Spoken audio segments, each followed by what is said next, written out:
Vážení korálkáři, vážené korálkářky, vítáme vás u dalšího podcastu, který nese stejné jméno jako náš spolek, jako naše facebooková skupina, a to jsou korálkářky.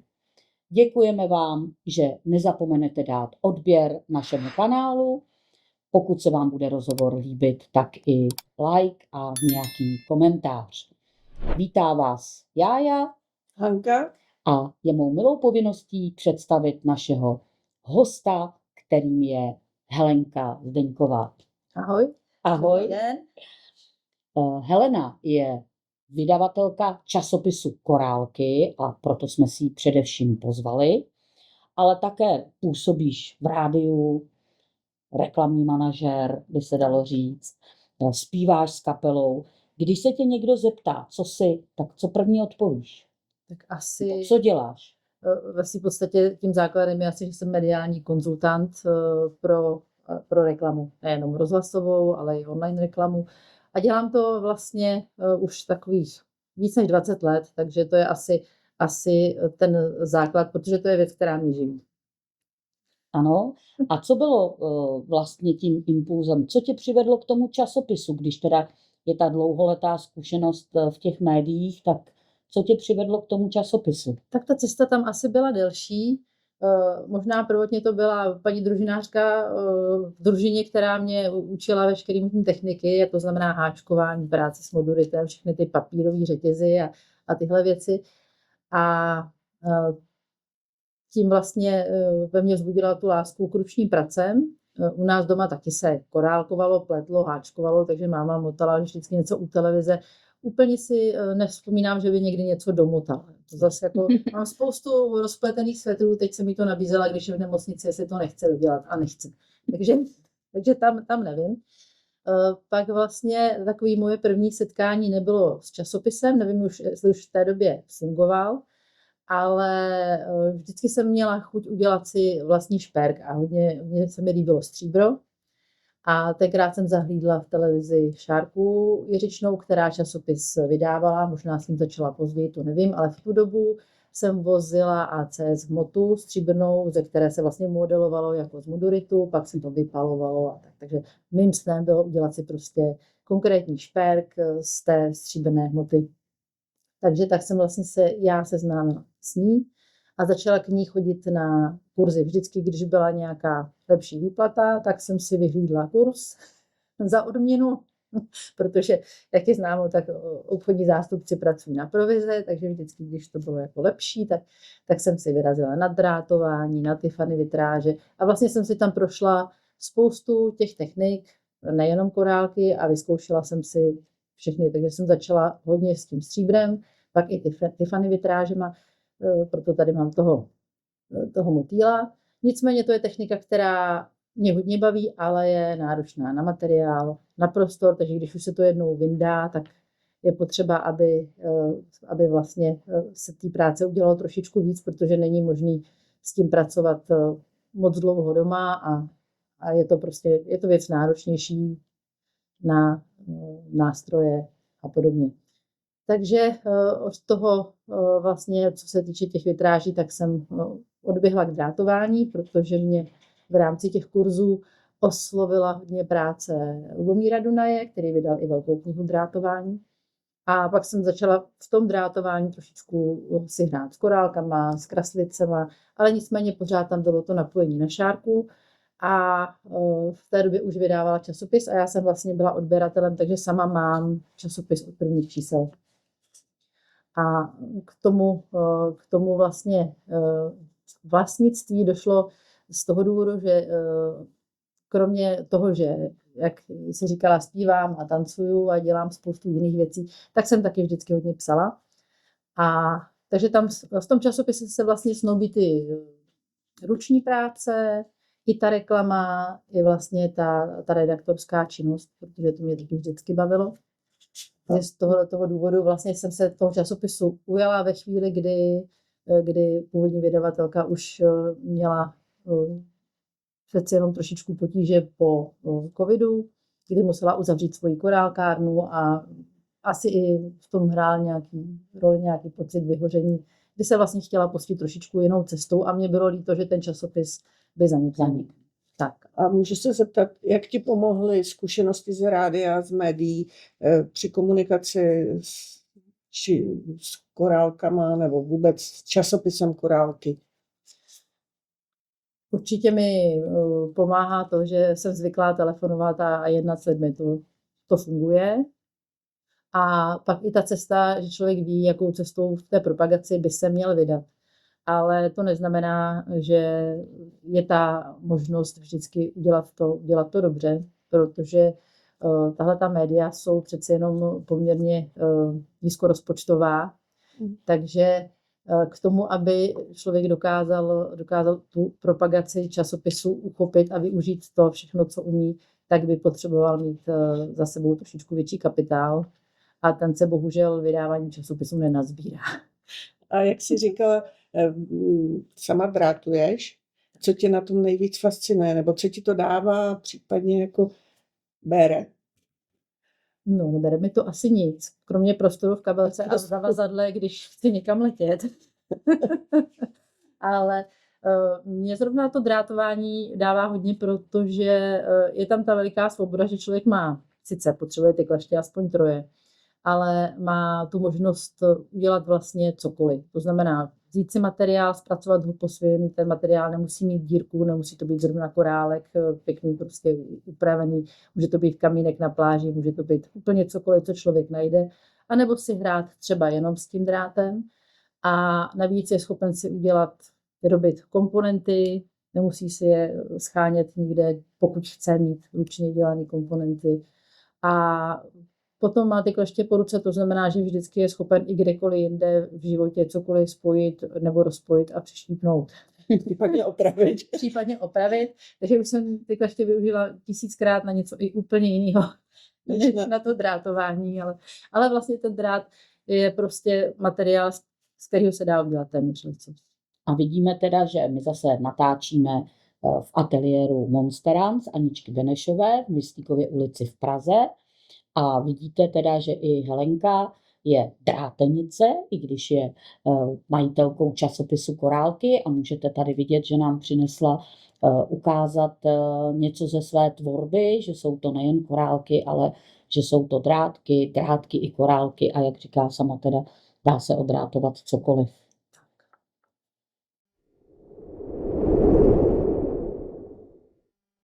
Na Facebooku mám skupinu Magické drátování, kde se navzájem inspirujeme a sdílíme si různé tipy a triky na naše drátované projekty, jako jsou dekorace nebo šperky.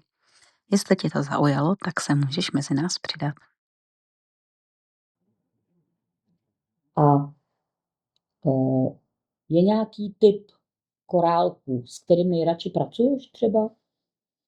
Já mám asi ráda zajímavý korálky mačkaný, český mačkaný korálky, spíš vlastně tak, aby ten korálek byl sám o sobě už výrazný a dal se kamkoliv zakomponovat. Ale těch kategorií samozřejmě je víc, protože potom i třeba v těchto svých drátenických věcech zase používám malý ohňovky, broušený, takže řekla bych, že každý korálek má svoje kouzlo, když je dobře zpracovaný. A často ho používáš i do korálky, i do toho drátování? Většinou se snažím, aby v každém tom drátovaném projektu byly korálky a nebo alespoň minerály. A co tě na té technice teda fascinuje? Je to ta rozmanitost nebo čím je pro tebe zajímavá ta technika? Je to asi ta rozmanitost, protože když to opravdu vezmu tak začínala jsem, tak jak je tady třeba v časopise ten návod otevřený, začínala jsem s kraslicema, kde vlastně jsem potom začala používat taky korálky, ale od toho drátu jsou to dekorační předměty, jsou to šperky, mohou to být věšáčky, mísy, odrátovaná keramika. Vlastně v podstatě, co si člověk vzpomene, udělat si poličku, cokoliv. A jak to máš doma s organizací toho materiálu, že korálky a drátky a kleště a já nevím, co všechno k tomu. No, máš to nějak jako zorganizovaný, jako já třeba korálky? Všechno v jedno? Nebo organizovaný chaos? Ano.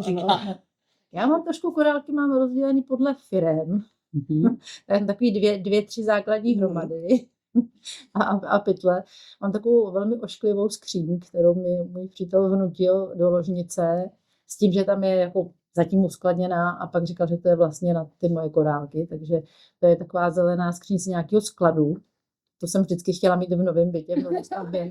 Věřím, ale hodně se hodí, věď. Jo, říkala, že ona se vytáhne, obrousí, přebarví, pořád bude je zelená, čas. pořád má ty krásný, ty štítkovací tam. Tak v tom mám jako rozhodnutou podle technik, protože ještě kromě těch korálkových věcí, tak mám hodně ráda háčkování, takže ještě jsou tam mezi tím ty bavlnky a vlny a podobně a rozpracované projekty a kabelky. A je nějaká technika, který by si se chtěla věnovat jako víc nebo častěji, nebo Asi bych si chtěla udělat větší prostor na šití, taky šití. občas zkouším, protože mě baví si šít na sebe věci, protože nevím, jak to máte vy, ale já mám plný šuplíky věcí, které nenosím jenom tak, protože mi na tom třeba něco malého vadí. Je to potřeba opravit, nějaký zahyb je tam navíc, nebo tomu něco trošku chybí. Takže... A to je ještě náročnější, ale na ten prostor to šití. No tam hlavně pro mě to je náročnější na ten čas, protože já se musím přiznat, že já moc doma nedělám. Doma pracuji jenom, když fotím návod, tak si vydám malinký fotostán a pak teda připravuju konkrétní návod. Ale většinou, co se týče toho drátování a háčkování třeba, tak to dělám v tramvaji často a v autě. Takže já prostě jedu tramvají 20 minut ráno a mám třeba v kelímku kraslici, mám tam vyfouknutý vajíčko, mám tam 5 barev drátku. A jak na to reagují jako spolucestující? Většinou jsou pobavení.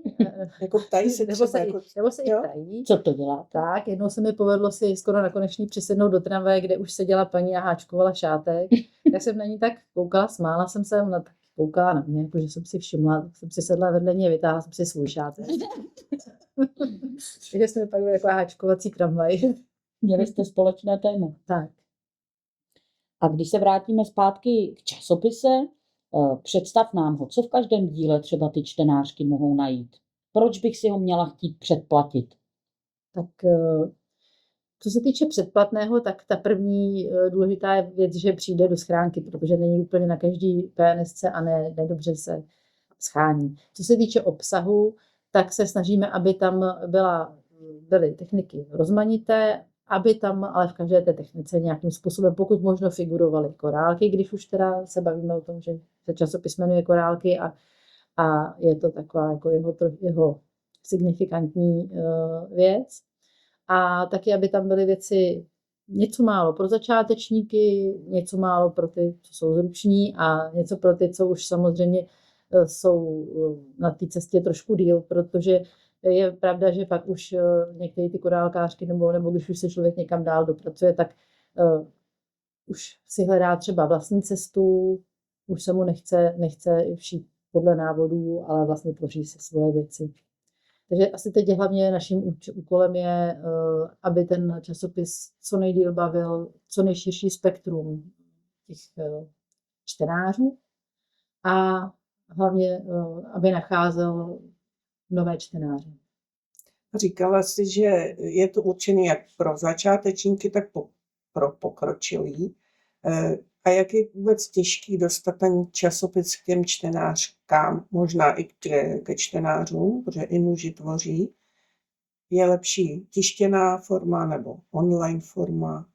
Tak to naše tvoření je asi v něčem poměrně specifický, protože časopis má i online verzi a ta online verze už vlastně i za původní majitelky byla dokonce v e-shopu, velmi známým k dostání, ale nicméně těch kusů, které se vlastně prodaly oproti tomu tištěnému vydání, bylo třeba 6, 10. Prostě ty ženy si to rádi sebou vezmou třeba na dovolenou, nebo si to před sebe rozloží na stůl a dělají si to přímo podle toho a nechtějí sedět někde, kde jim ještě překáží notebook, myš, svítí jim to do očí a podobně. Prostě si udělají svůj prostor takhle tou pěknou podložkou třeba, pod lampičkou a prostě tam si ten konkrétní návod rozloží. Nebo si ho vezmou sebou na dovolenou, vezmou si ho na pláž. Jsme takový staromilci, taky si většinu těch návodů tisknu. Hanička teda občas tvoří z tabletu, viď, ale... Někdy, je to velký návod a spousta papíru a tak ale zase to nemá, ten tablet nemá takovou možnost si tam napsat poznámku úplně k tomu, jo, není to, ten papír je papír. No, já když je to někdy složitější, ať už při tom šití, ale taky hodně teda při těch kontrolách, tak si ten návod vytisknu a škrtám si, co už jsem udělala. Když se to ztratím, tak si říkám, tady už jsem byla. Háčkování obvykle určitě taky, kterou řadu jsem, když ho odložím a vrátím se k šátku za půl roku, tak abych věděla, kde jsem skončila.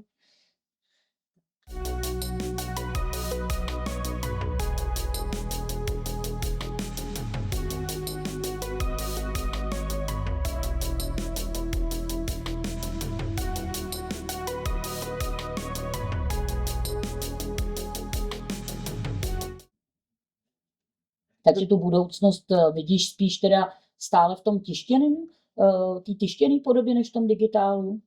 To já vlastně nevím. Já si myslím, že by se to mělo vlastně vyrovnávat, protože ta mladší generace je zvyklá na ta online média, ale obávám se, že asi to bude muset jít nějakou cestou živých vysílání, rozhovorů, živého tvoření, protože návody jako takový v tom onlineu moc neletí. Jo, to jsem se trochu obávala, že potřebujeme vzdělávat a doplňovat, snižovat věkový průměr těch, kdo tvoří, protože, jak jsem říkala, staromilci chceme papír, ale ty mladí asi chtějí víc fungovat. Budeme rádi, když budou vůbec chtít tvořit, aby v tom pokračovali. Přesně tak. Ale aby to nějak fungovalo dál. No. A máš nějakou zpětnou vazbu od těch čtenářek nebo čtenářů z tvých časopisů? Zpětnou vazbu mám, ale ten kontakt s tím čtenářem není tak intenzivní. Asi tím, že na ten časopis jsem vlastně ve své podstatě sama, když s šéfredaktorkou a nějakým klubem autorek, ale vlastně tu komunikaci provádím sama, takže nemám moc aktivních věcí na Facebooku, tudíž ta komunikace tam není nějak živá. Takže spíš jenom občas, že někdo napíše, je tohleto číslo, to mi udělalo radost, nebo nenašla jsem tam nic jako pro sebe, nebo hodně lidí se mě ptá na název, proč se jmenuje časopis Korálky s měkkým i, tak musím říct, že nejsem toho autorem téhletý věci, protože mám češtinu taky hodně ráda, ale musím říct, že to byl skvělý marketingový výtah původní majitelky, protože prostě je to věc, která odlišuje ten časopis od toho materiálu. Pokud ho budete hledat na internetu, tak prostě napíšete název a vyběhne vám na prvních pozicích, protože je to něco jiného než ten materiál. Takže to je asi úplně nejčastější otázka, kterou mi někdo posílá. Proč je to s měkkém i? Já jsem si teda původně myslela, jestli to nebylo kvůli konkurenční firmě prodejní, která se dříve, teď už se jmenovala Korálky, tak že už třeba i ten brand, i ty domény byly obsazený korálky.cz s tvrdým i, tak jestli nešla ta cesta s tím měkkém i touto cestou. Takže teda spolupracuješ s dalšíma autorama, nejsi autorkou všech těch návodů, které tam jsou? Určitě ne. Já se většinou držím těch věcí, které mě baví a vypíšu témata vždycky na rok dopředu, takže teď je to na to období, kdy přemýšlíme, na čem budeme pracovat příští rok, vybereme nějakou barevnou kombinaci. Někdo občas jako má dotaz, proč teda vlastně vůbec jsou tam ta podtémata a podobně, tak je to vlastně i proto, že je tam nějaký klub autorek, které zaplať pán Bůh pořád něco zajímavého tvoří, ale myslím si, že i oni potřebují jako občas trošku postrčit, protože ne vždycky člověk má nápad. Takže když je zadaný nějaký téma, tak už si může tak jako zapřemýšlet, jak by se toho tématu chopil a barevnost dáváme z toho důvodu, aby potom vlastně časopis celkově dobře vypadal, aby to bylo poněkud sladěný, tak aby jsme nebyli každý pesí náves. A vy jste časopis, myslím tím teďkon, partnery a účastníky pravidelně i Beading Festival Prague, tak jak se tobě tam líbí, máš nějaký přínos pro svůj časopis, účastí na tomto festivalu, jak si nám to mohla říct? Já si určitě i pro časopis, protože je to vlastně místo, kde se finálně sejde opravdu ta cílová skupina pro tohleto tvoření. Je vlastně nikde jinde není. No, může se člověk jako pokoušet oslovit lidi přes korálkárny, přes galanterie a podobně, ale většinou to tvoření je takový jako ještě jak to říká, trošku rozsáhlejší, že i další třeba časopisy, které jsou na trhu, tak už se věnují dalším technikám, tvoření z papíru a košíkům a už je to vlastně zase jako širší kategorie. Takže tady na festivalu je to vlastně přesně ta skupina lidí, kterou my chceme oslovovat a pro kterou chceme tvořit a pracovat. Já bych teda ráda zase připomenula našim posluchačům a divákům, že v roce 2026 se můžete opět těšit na 4. ročník, který se bude konat 16. května, znovu v hotelu Olympic.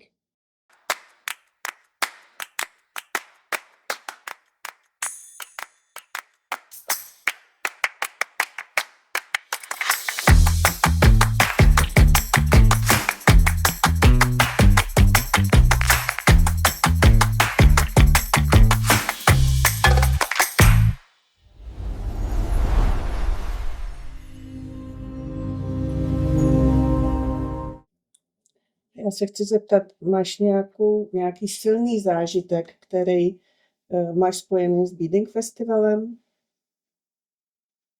Tak pro mě určitě vidět všechny ty autorky na jednom místě, protože tím, že nejsou všechny z Prahy, tak člověk se občas vidí s jednou, občas tamhle s druhou, zajde si s ní na kafe nebo někam cestuje, tak si domluví to setkání. Takže pro mě je velký zážitek je tam vidět a plus potkat se i s těmi zahraničními autory. Protože zase té práce mám poměrně hodně, takže nejsem člověk, který by se sebral a lítal po světě po výstavách a tím, že nemám ani vlastní korálkárnu, to znamená, nepotřebuji schánět materiál po světě, tak vlastně to, že se ti autoři dostanou sem k nám, je pro mě určitě atraktivní. To jsem skoro odpověděla na moji další otázku. Co říkáš na to, že na tom Beading Festivalu jsou ty zahraniční autorky i autoři vlastně na jednom místě a jak ta naše korálková scéna se v tom zahraničí jako dostává do povědomí? Já myslím, že právě díky tomu se může trošičku víc zase dostat do povědomí, protože i časopis se pokoušel ze začátku, my jsme měli asi rok nebo 2 i anglickou verzi, ale vlastně se jí moc nepovedlo nikam posunout, takže pak jsme od toho ustoupili. Takže si myslím, že i právě tyhle ty dámy, které sem zavítají, tak můžou nést to poselství zase trošku někam dál. Třeba časem obnovíte zase anglickou verzi? Já si myslím, protože děvčata byla nadšená, že měli nějakou možnost zdarma dostat remitendu, ale že teda si i koupili časopisy i ty zahraniční. A protože jsem s nimi v pravidelném kontaktu, tak vidím, že prostě fotí, mají radost, když se dostanou i oni se svým šperkem nebo se svým návodem do toho časopisu, tak možná, že ta cesta tady dál půjde i přes to zahraničí. Tak uvidíme. Třeba se povede nějaká další zajímavá spolupráce. Já si myslím, že určitě, protože i teď do časopisu ti píše zahraniční, nebo je jich víc autorek ty návody. Ano, tak vlastně v tuhletu chvíli to byla jedna z prvních zahraničních autorek, s námi spolupracuje Caroline Cave, která sama vydává korálkové knihy a ty její návody jsou sice, řekla bych, graficky náročnější pro nás, ale často vlastně zase trošku jiné, než to, co tvoříme my tady. Přijde mi, že má velmi originální nápady. To je pravda. A pak vlastně druhou takovou autorkou je Andrea Vania, která pro nás teďka dělá sutažky. Což je zase trošičku rozšíření těch technik. A korálky jsou tam stále, takže to je určitě skvělý, že si teda i ty čtenáři tam najdou i další techniky, kterýma můžou pokračovat. A říkám, opravdu to vidím, že ty děvčata mají ty časopisy, vidím je třeba na pracovním stole, že tam mají rozložený po festivalu, takže určitě super. A vidím i v naší skupině korálkářky, jak dávají, to jsem vyrobila podle časopisu Korálky. Takže já teda tu zpětnou vazbu třeba v naší korálkové skupině určitě vidím. ji občas zastihnou, ale asi je pravda, že ne vždycky to je označený, takže, Jo, takže se to já nemusí se vždycky dostat zpátky k nám.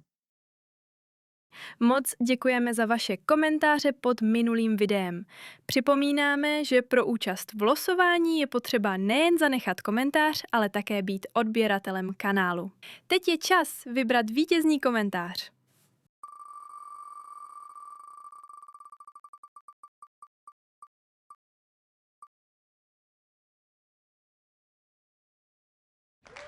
Gratulujeme.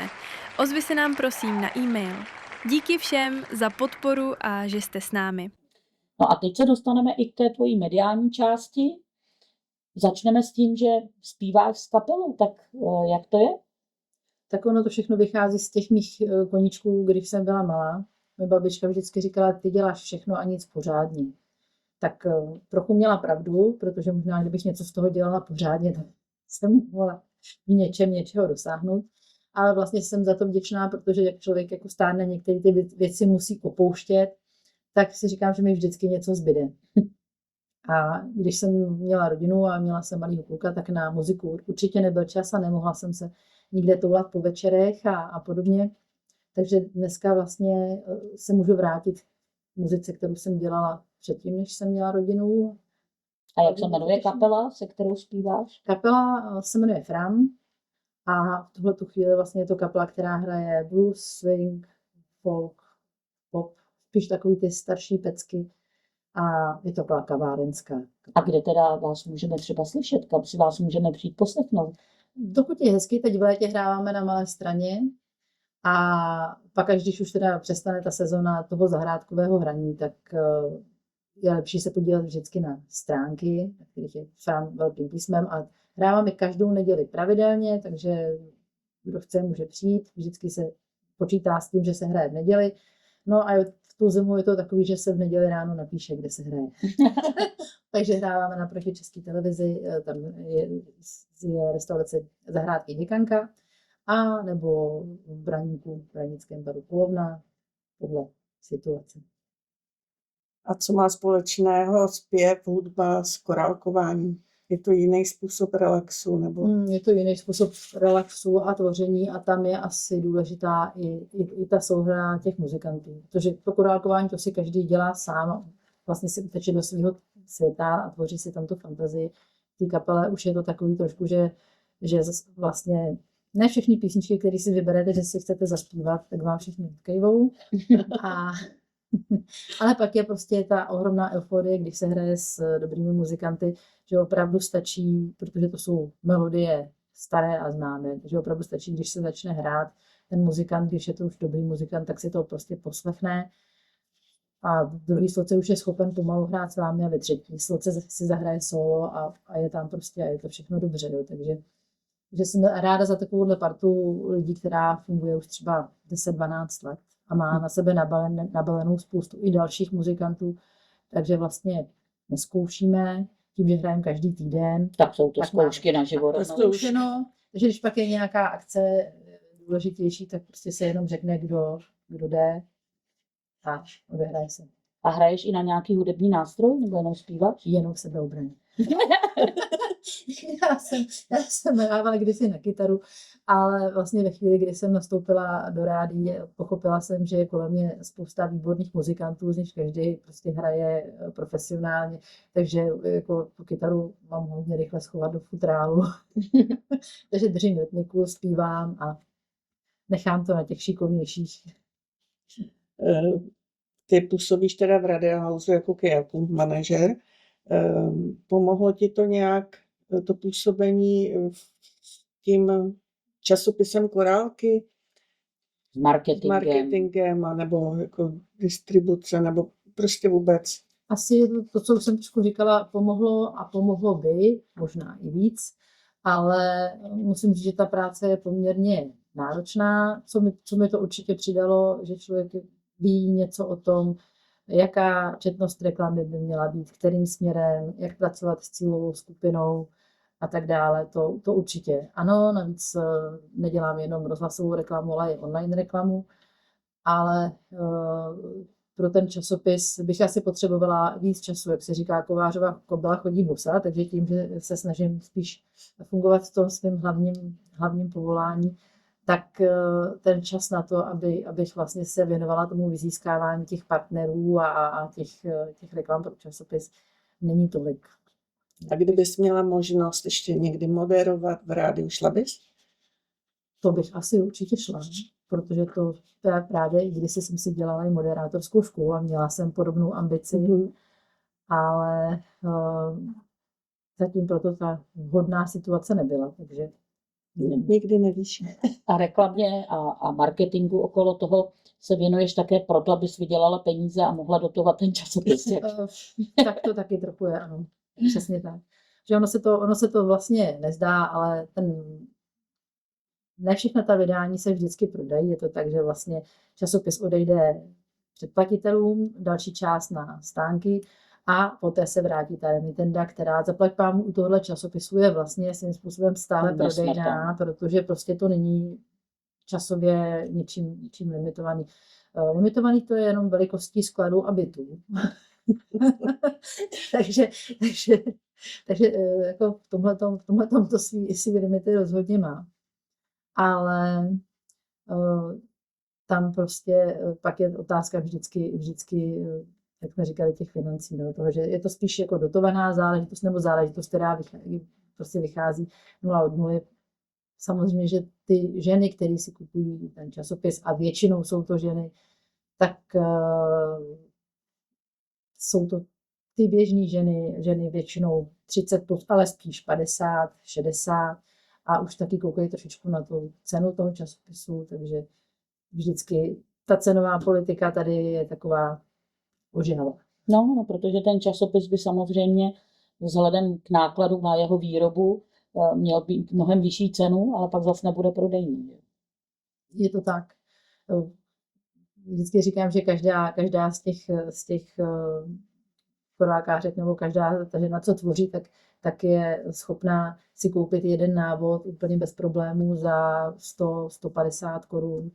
A pak když má dát, pak když vlastně se řeší zvýšení ceny toho časopisu o pár korun, tak si kolikrát neuvědomí, že ten časopis stojí těch 150 korun a vlastně těch návodů je tam 15, 18. Je to pravda, no.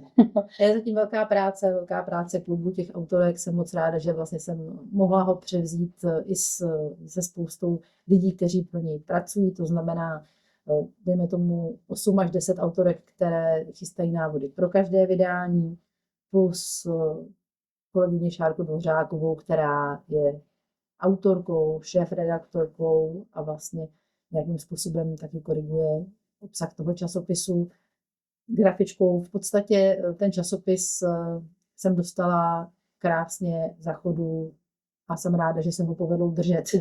To mě určitě taky. Protože budovat to by byla velká práce a musím říct, že si to úplně neumím představit. Vlastně to první přicházení si na to, jakým způsobem distribuovat, vybírat, hledat tiskárny, hledat partnery. Vždycky se líp obměňuje 1-2 partneři, než prostě jít úplně od nuly. Já si myslím, ale že je problém i co se týká těch služeb, kde se dá koupit, protože jsou roztříštění už dnes různí vlastníci, majitelé a ne do každého toho stánku se ten časopis taky dá dostat. Že? Tak ono je to trošku korigovaný podle toho, že možná asi předtím dřív býval na více stáncích. My máme poštovní novinovou službu a i tam vlastně, pokud se ten časopis na tom stánku neprodává, tak je vyřazený potom z prodeje a už na ten stánek ani nechodí. Takže proto já vždycky se snažím spíš tlačit na to, aby si čtenářky časopis předplatili. Tak, protože tam je i ta jistota té předplatitelské základny a těch časopisů, které se mají vlastně dát do tisku.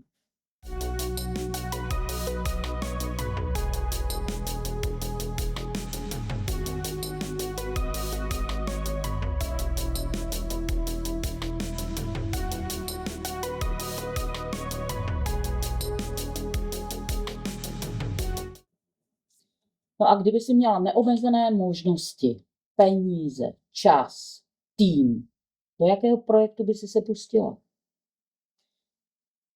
Určitě bych časopisu dopřála větší míru propagace. Nemusela bych koukat na jiné věci, takže to znamená, že bych určitě víc se pustila ať už do rádií nebo i do toho online. A pokud by to měl být projekt mimo časopis, tak bych si určitě vydala svoje písničky. No, tak to je hezká myšlenka. Já bych našim posluchačům a divákům chtěla říct, že partnerem dnešního dílu je Octabeats, pardon, jsem měla v hlavě, že jsme v tom ateliéru, tak samozřejmě děkujeme Aničce Benešové, Aničce Monsterans i za možnost natáčet v jejím ateliéru a určitě se těšíme, když nezapomenete dát odběr našemu kanálu a pokud se vám tento díl bude líbit, tak like a případný komentář. No a když nahlédneme trochu teda do roku 2026, na jaká témata se mohou čtenářky těšit, předplatitelky, alespoň jedno, kdybychom zmínili téma? Zatím jsem měla v hlavě využití nějaký industriální tvorby, ale vím, že co se týče prodeje, tak ta zpětná vazba, která tam je, tak je ta, že většinou všichni se ptají, máte tam nějaký návody na kytky a tak. Takže to je takový jako ožehavý pustit se do nějakého steampunku nebo prostě nějakého více šedší je takový divný slovo, takového šedého tématu, které vlastně by mohlo přinést i tu verzi těch šperků pro muže a podobně. Ale tahle ta čísla jsou vždycky taková... Ale to je vidět, že myslíme stejně, protože zrovna jsem myslela na to, že i módní přehlídce při Wedding Festival, že by třeba slušela nějaká street móda, něco prostě moderního, co bychom měli šanci přilákat i tu mladší věkovou kategorii, tak možná, že bychom mohli něco vymyslet společného. Uvidíme, jak to dopadne. Domyslím ta další témata a proberu s autorkami, jestli tudy vede cesta. No, ale možná vyzvat i předplatitele, aby něco vyrobili podle nějakého návodu a předvést to přímo i na tom festivalu. Možná, že bychom to takhle mohli vzájemně podpořit a vlastně trošku okořenit, bych řekla já. Tak třeba se nám povede něco vymyslet. Máš nějaký motto nebo větu, kterou by si chtěla předat našim posluchačům a posluchačkám? Tak vzhledem k tomu, že ten život není úplně legrace, já mám asi jediný životní motto, a to je carpe diem, protože člověk nikdy neví, kde bude zítra. To je pravda. A kdyby si měla jednou větou shrnout, proč by lidi měli začít korálkovat nebo věnovat se vůbec ručním pracem, jak bys to řekla? Já bych řekla, že by se vůbec lidi měli věnovat práci. Já mám v poslední době takový trošičku takový jakoby strach, že se lidi hrozně noří sami do sebe. Spousta lidí kolem mě se potýká s depresemi a vlastně s psychickými problémy. A já myslím, že to na korálkování je taková trošku cesta z toho ven. Protože vlastně i pro mě je to taková relaxace v tom, že jak dělám ten neviditelný, nehmatatelný svět v té práci, tak pak vlastně to, že něco udělám, to, že něco vytvořím, to, že mě to dělá radost, případně to, že někoho to osloví a on si to koupí a nosí to hrdě, tak to je prostě vlastně ta satisfakce. A to vlastně vytvořit něco hezkého, to je ten první bod, a pak udělat tím někomu radost. Protože když už člověk nemá radost v sobě, tak jediný, kde ji může hledat, tak mít radost z toho, že mají radosti ostatní. A to mi přijde, že dneska se úplně ztrácí. A i ta touha potom poznání, jestli je to tím, kolik těch technologií se na nás valí, tak takový ty puberťáci kolem mě, tak oni prostě nemají často touhu se učit. Nebo touhu prostě poznávat nové věci. Já když si jako představím dneska sebe, nebo i kdykoliv předtím sebe, tak pokud bych měla možnost se něco naučit, co mě trošku zaujme, tak a vlastně bez nějakého prostě čehokoliv, jakýkoliv další větší investice, tak se budu zvědavá, budu se chtít učit do dneška. Mám spoustu věcí, které bych se chtěla naučit. Na klavír, nevím, spoustu věcí, které v životě už asi nestihnu, protože je nebudu mít šanci nikdy dělat dobře. Ale spousta těch puberťáků by na to třeba řekne, tohle už nechci slyšet, nebo to už umím, nebo ne, já se to nechci naučit, nebo je to nezajímá. Taková zvláštní bublina, ve který žiju, bych řekla já. Je to takový rychlý. Se na to nechci stěžovat, jako, protože... Lidi nemají chuť vůbec nic, oni mají ten svůj mobil ale vzdělávat se, mít všeobecný rozhled a takovýhle věci, to je hrozně špatný za mě teda. Já říkám, pojď, já ti ukážu tady třeba tohleto drátování, nebo to, co děláme, já ti to vysvětlím, já to umím. Budu tě to učit. No teď se to na tebe koukám, tak já to umím. A mám staráno. Ale jenom to teoreticky tak zvládne. Tak to zahlíd a už já to umím. Ať zkusíme teda z jiného ranku, když vidím, jak se v tobě snoubí ta hudba, média, korálky, kdyby měla být jedna píseň, která by tě měla charakterizovat, tebe, přímo tebe, kterou bys vybrala? Tak co se týče muziky, tak to asi úplně nesouvisí s korálky. Já mám hodně ráda Roberta Křesťana a asi jeho písničku Sára, to je moje nejoblíbenější. To, co by tě tak jako charakterizovalo, co si ráda i zaspíváš sama? I tak. Tak. No tak to by mohlo být takovým skvělým motem a posláním. Některé z nás si u korálkování zpívají, určitě se nedáme poslouchat, tak jako ty. Někdo třeba sleduje filmy, někdo popíjí kávičku. Každopádně budeme rádi, pokud se stanete předplatiteli časopisu Korálky, abyste se mohli dál rozvíjet v této technice. No a děkujeme partnerům dnešního dílu, kterými jsou Octa Beats, ateliér Monsterance a časopis Korálky. A budeme se na vás těšit zase v dalším díle. Připomínám, nezapomeňte dát odběr, abychom tu naši techniku korálkování, to naše tvoření zanechali i těm mladším generacím, aby YouTube mohl nabídnout také dalším sledovatelům, nejenom té naší komunitě. Tak se budeme těšit zase někdy příště. Ahoj a děkujeme, Helenko, za milé povídání. Děkuji za pozvání, děkuji i za možnost natáčet v takovým hezkým prostoru. Děkuji Aničce Monsterance, protože se asi patří i říct, že i ona přispívá do časopisu Korálky. A bylo mi s vámi moc příjemně. Děkujeme. Tak ahoj. Ahoj. Ahoj.